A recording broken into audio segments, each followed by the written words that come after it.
Hello, bay rồi nó rất nó làm sao có anh YouTube channel đó cái khác hay nó rồi cả hai nó tông là tiếng mà cả hai nó tông đó cái tin yêu rằng lúc này mà cái rằng tin nó khoái than này cái tin nó này ba cái sa mà này phải này cha ở bên ba cái tin nó lọc lại mà nín khá cái nó rồi nãy trong này sẽ sa anh video nó rằng tao bốc than này khoái rồi cái còn rằng ta còn khó cả tao bốc thay lại xin đây trong khoái đó nó đồng nãy trong đi chẳng thăng so với cả khoái đó cái trang sử và nó tao bốc này lên tưởng rồi cho nên xin đi ba cái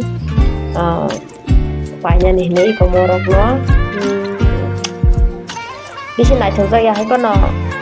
này kia này thực tăng nó hay không của bên ba cái này lấy cho ta cái chẳng tay sao jaga thaka alna nai ma jaga alna phải nhai hine cái đồng nãy trong tin anh bảo một cái leng ra gửi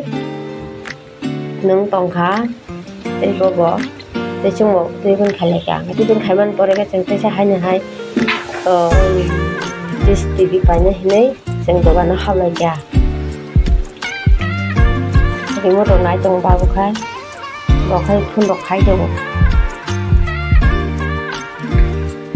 leng lại khan ni sang asuk lai tong lai kha adu banana cái trường tao có hai nó có than ăn ba cái phải lấy cái nó có phải shop phải cái tao có khai chứ phải ở cái nơi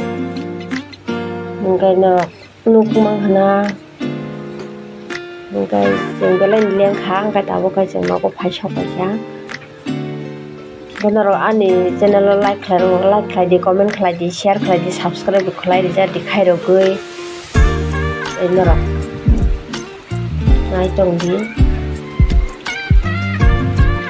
mo boleng ga be da hari khok thong ngai tin sing jara te asung no jo to no